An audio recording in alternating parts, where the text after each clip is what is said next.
Бангладеште жүрген сияқты, Индиядағы, Бірінші мен үшінші часть көргіңіз десе, менің аккаунтыма міндетті түрде кіріп, толықтай қарап шықсаңыздар болады. Әзірше осы видеоға лайк басып, комментарий жазып, достарыңызбен бөлісіп, еще подписка жасап кетсеңіздер, осы ақпараттардың бәрі сіздерге тез, пайдалы және түсінікті болады. Миыңызға тез орнады ғой. Ендеше кеттік. Қараңыздар, айтқандай мен Гватемаладан кейін Тапачолаға кесіп өттік. Кесіп өткеннен кейін біздер Тапачола қаласында 2 күн демалдық. Және де 2 күн демалған кездерде біздерде 2 таңдау болды. Біріншісі ол Койотпен өту, Мексиканың Навасынан Тихуанаға дейін, Тапачоладан Тихуанаға дейін, немесе өзіміздің жолымызбен жүру. 2 күн не разницасы бар десеңіздер, біріншісінде ол Койотпен алсаңыздар 2800 бен 3800 доллар арасында ақша сұрады. Әрине ол қымбат, бір адам басына ол ақша еще. Сондықтан тұрды айттық, давайте өзіміз жол жейік деп шештік. Көбісі бізге айтты, ойбай, абайлаңдар, қорқынышты, крокодил, там, картель, сендерді өлтіріп тастайды, сат жереді, иммиграцияны салып, сендерді депортировать етеді деп.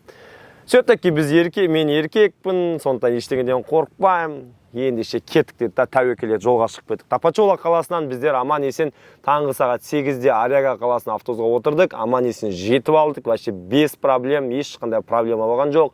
Аряга қаласынан бастап біздер приколдың бәрі сол жерден басталды, приключенияның бәрі. Арягадамыз, ол, короче, Мексиканың Чиапас облысының бір ауылы. Күн нереально ыстық, мына жерден айтем бар, ауылының ауылы деп айтсам болады. Қазақстанда ауылдар более-менее екен, е? Біздер Арягаға келгеннен кейін кеш болып кетті, сағат 5:30 уақыты. Біздер ойладық, кешкісін жүруге болмайды, все-таки безопаснее, давайте онда біздер түскісін жүрейін деп шештік. Одан кейін Аряга қаласына түнен десек, 15 па 20 отель бар, бәріне звондап шықтық. Ешқайсында орын жоқ. Соған тұрды, не істейміз енді? Давайте онда тәуекел етіп, дальше түнде жолға шығып кете берейік дедік. Түнгі сағат 10:30-да біздер автобусқа билет алдық, Хучитан деген қалаға. Сөйтіп бар, бір жарты сағаттан кейін ба біздер тұрады иммиграция полициясы болады. Оған 200 песодан береміз, где-то бір 5000 теңгеден береміз, и ол тұрады біз жібере салады, без проблем.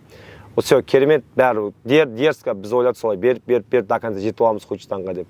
Екінші посттан біздер статта иммиграция полиция просто тұрады автобустан түсіріп тастайды.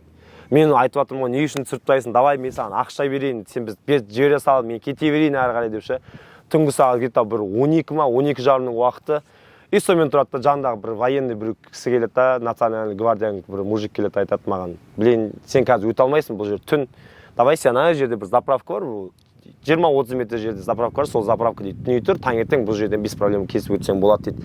Я такой, все, красавчик, рахмет дедім да, барып неге заправке барып түнедік, таңғы сағат 4:30-ға дейін күттік. Таңғы сағат 6 біз болсақ Оахака облысына келдік. Енді біздері қазір Хучитан деген жерге бару керек, 150 километр осы жерден. Білмеймін, таксима бірдеңе ұстауымыз қажет максималды түрде.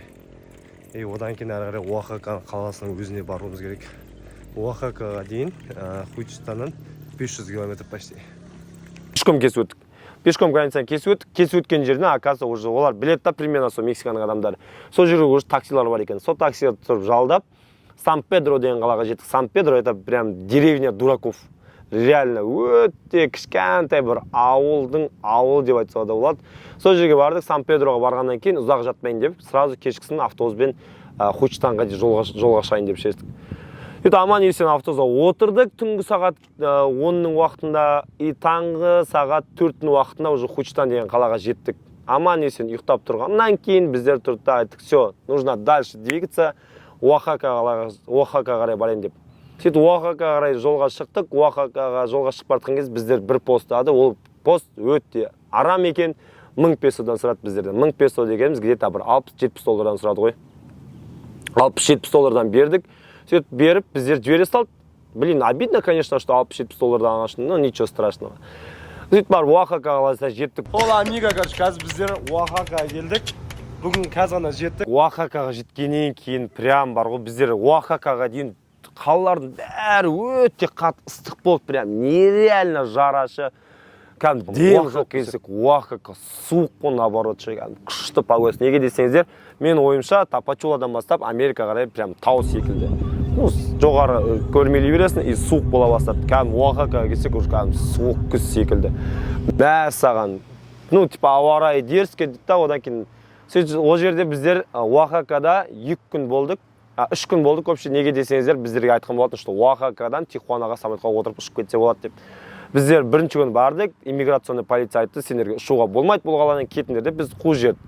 Сөйтіп онан кейін тұрды, біздер қайтпайтын болып шештік, и тағы да билет сауда, тағы да бардық ертесі күн. Ертесіне барсақ, тағы да біздерді алып та разворачивать етіп жүреді. Біз мен сендер қазір иммиграционный түрмеге апарып тастаймын, либо кетіп қалыңдар бұл жерден дейді. Бізде қолымызда бала бар, әрине біз кетіп қалдық. Сөйтіп барып біздің адвокатымыз болған. Біз адвокатқа жаздық, осылай бізді ұшырмай жатыр, біз не істейміз деп айтады. Блин, давайте онда Мехико Ситиге барыңдар дейді. Мехико Ситиге Оахакадан примерно 7 сағат па автобуспен жүресіздер ғой. Сөйтіп амал жоқ енді, не істейсің енді, ол жерде жата берсең ақшаң кете береді.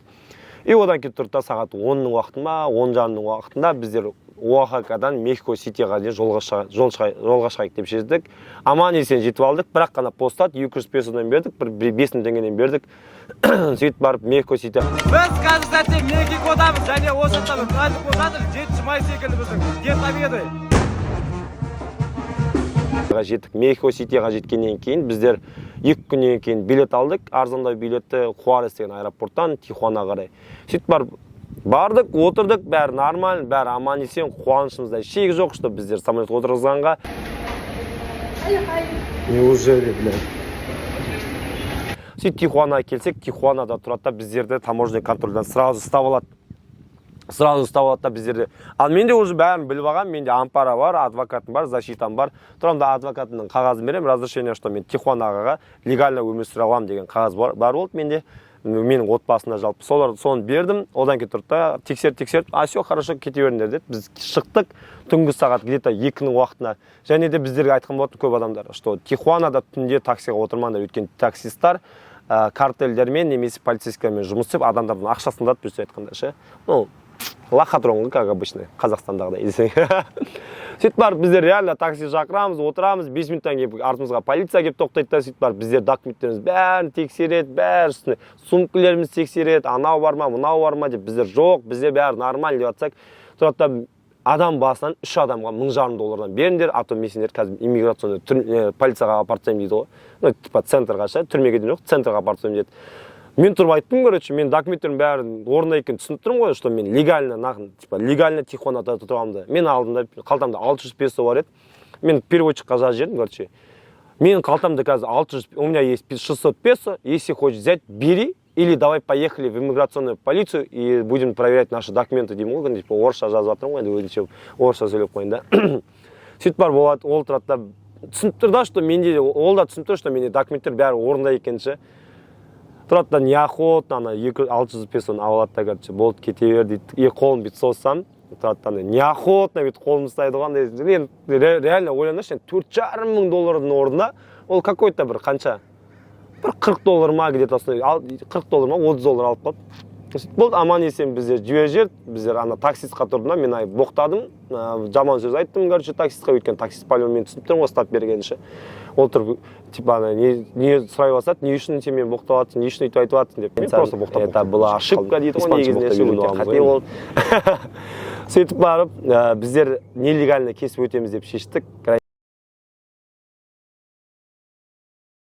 Өйткені біздерде кішкене CBP-1 туралы ақпарат болмағандықтан, негізінде CBP-1 мен өтсеңіздер, минус плюс айтса кетеді десек, CBP-1 мен өтсеңіздер, сізде тез арада жұмысқа деген құжаттарыңыз жөндейсіздер. Вообще көп құжаттарыңыз тез арада дайын болады.